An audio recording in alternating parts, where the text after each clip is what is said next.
দেখুন আলুটা ম্যাশ করে নিয়েছি। এবার এর মধ্যে সব রকম মশলা দিয়ে দেবো। সব সবজিগুলো দিয়ে দিয়েছি, আর দিয়েছি 1 চামচ কর্নফ্লাওয়ার আর 1 চামচ বেসন। এবার ভালো করে মেখে নেব। এবার সব রকম সবজি দিয়ে মেখে নিয়েছি।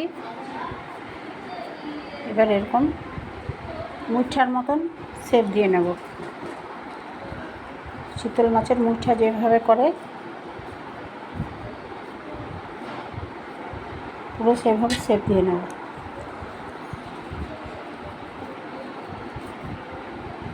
এটা এখানেই শেষ নয়, পেছনে আরও আছে।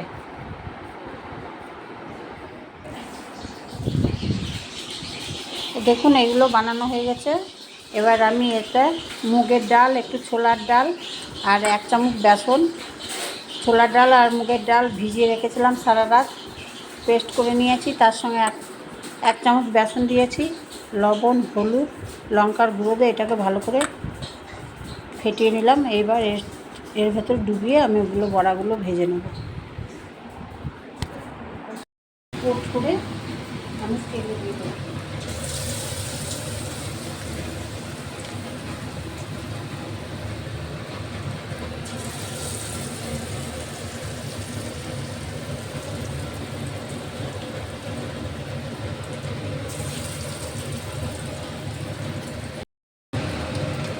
দেখুন আমি আলুর কোপ্তাগুলো ভেজে নিয়েছি, এবার তুলে নিচ্ছি।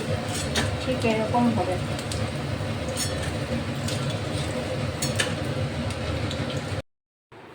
আমার মুঠাটা তৈরি হয়ে গিয়েছে। এবার মুঠাটা আমি তরকারি রান্না করব। কড়াইয়ে আর একটু তেল দিয়ে দিলাম।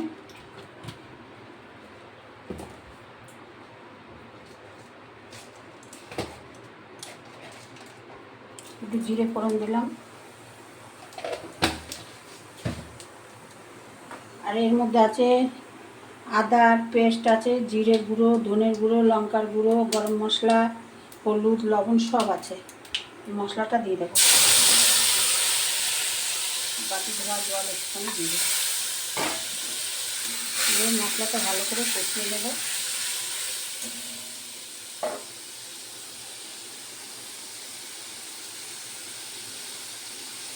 আর দেবো একটু টমেটো সস।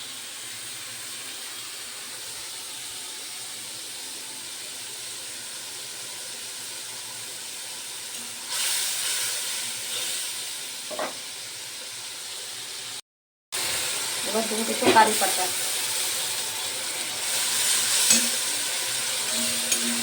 মশলাটা ভালো করে কষিয়ে নেব। মশলা কষানো তো কমপ্লিট। মশলা দিয়ে তেল বেরিয়ে গেছে।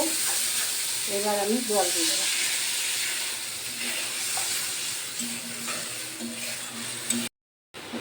এবার মুঠাগুলো দিয়ে দিলাম।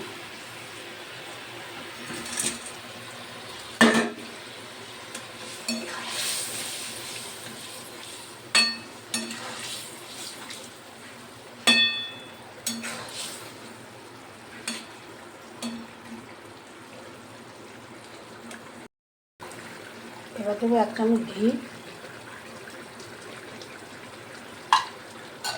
আর দেবো একটু গরম মশলা, বাটা গরম মশলা, এলাচ, দারচিনি, লবঙ্গ। ভালো করে মিশিয়ে নেব। ব্যাস আমার আলুর মোচাটা একদম রেডি। দেখুন কেমন লাগছে। আপনারা এইভাবে করে রুটি, পরোটা, ভাত যার সঙ্গে খাবেন তার সঙ্গে ভালো লাগবে। একদিন করে খেয়ে দেখবেন।